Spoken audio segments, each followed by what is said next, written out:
Recently, I've seen a lot of people online say that Certified Lover Boy has grown on them over time and that this might be one of Drake's better albums, and I honestly do somewhat agree with them. I don't agree with the sentiment that this is a good album, but I can definitely say I dislike this album a lot less now than I did towards the end of last year and even midway into 2022. One of the main reasons I had such a strong disliking for CLB in the first few months of its release was because of the expectations I had for it. There was almost nothing connected to this album that made me believe that this was going to be anything other than an album on the caliber of a Take Care or If You're Reading This It's Too Late. Scary Hours 2 is a fantastic EP. It has one of Drake's best songs in Wants and Needs, What's Next was a really fun radio-friendly banger, and Lemon Pepper Freestyle was a really solid Rick Ross cut. Laugh Now Cry Later was a really catchy single, and even Dark Lane demo tapes was really good for what was essentially a collection of unfinished songs or songs that weren't good enough to make the main album. Even things outside of the actual music released made me think that this was going to be a fantastic album, like Drake cutting a ball sack into his hair or giving his album one of the most garbage covers ever made. And I am aware that it's a little stupid to look at things that are trash and somehow come to the conclusion that this is going to be good, but they were things that are so insanely dumb that you would probably only ever do them if you were holding on to an instant classic. Also, why would you release an album 3 days after the person who you're very publicly beefing with, who also happens to be one of the best rappers of all time, drops an album that almost everyone loved, unless you were about to pull a Germany and 7-1 this bit. But now a year has passed, and with that the expectations and hype around the album has also faded away. And even though I no longer viewed this album as a steamy pile of dog shit like I did when it first released, I would still consider this to be a pretty bad album.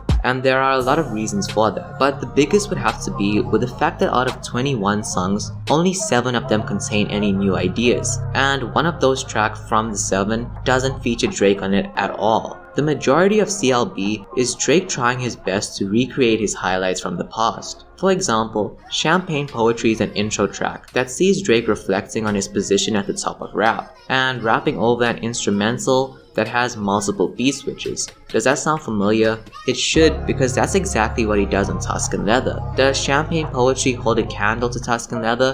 No. And that's one of the 3 problems with trying to recapture your highlights. Unless you do it better than you did on the first time, there will never be a reason for anyone to revisit the song ever again, because there's a better version of it that already exists. Also, trying to remake Drake's highs is gonna be very difficult because they're some of the best records ever made. I made a top 10 intro songs of all time video, and Tuscan Leather was placed at number 3. This is a problem that affects Champagne Poetry the most in my opinion, because I think it's a great song and probably the second best intro track from that year, but there's never a reason for me to listen to it again because Tuscan Leather exists. Champagne Poetry is an outlier on the album because Drake executed the song well, but the reason I wouldn't revisit it is solely because a superior version of it exists in Drake's catalog. The rest of the 70% of sequel tracks are also just not executed well. Why would I listen to Get Along Better when Teenage Fever exists, and on Teenage Fever Drake isn't whining about his girl coming home drunk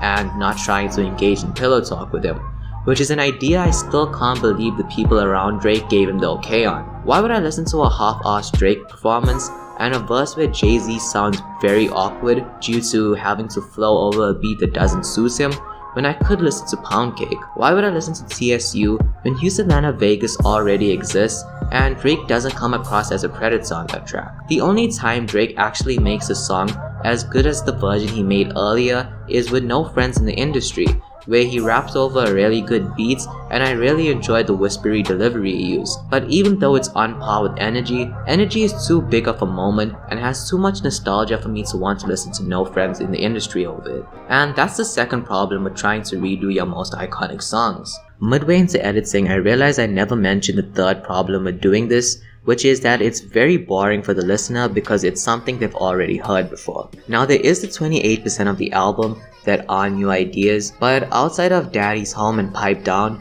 I didn't enjoy any of them. Get Along Better is a great concept for a Drake number, and I'm kind of surprised he didn't attempt a song similar to it already, but it sounds like Drake wrote 30 seconds of the song and just kept looping it for 4 minutes straight. It is a very good 30 seconds, but after like 2 minutes, it gets very repetitive and pretty boring. Girls Want Girls is a horrible song idea, but at least the little baby feature was good. I feel like a lot of people feel the same way about Way Too Sexy, like that it also has a bad song concept, but I think it could have been a really fun and playful song, which we know that these three can make as they've done it on D4L. But Young Thug sounds like he realized how embarrassing the song was midway through performing it, and Drake's verse is actually him going, okay, alright, that's fine for like a minute straight.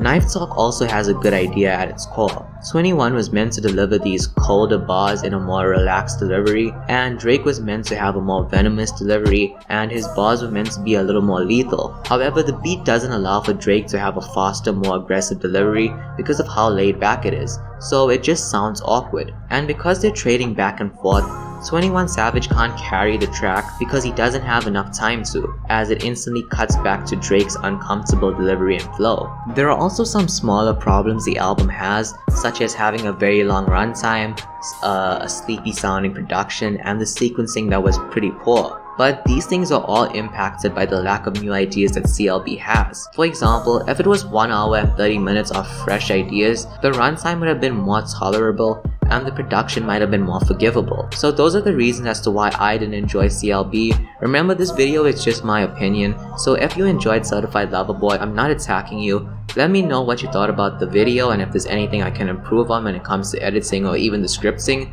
And let me know what you thought about CLB. I have 2 more videos coming out this week, and since I'm done with exams, I'm going to be posting a lot more consistently. So if you enjoyed the video, please subscribe, and the music that I use in this video will be linked in the description.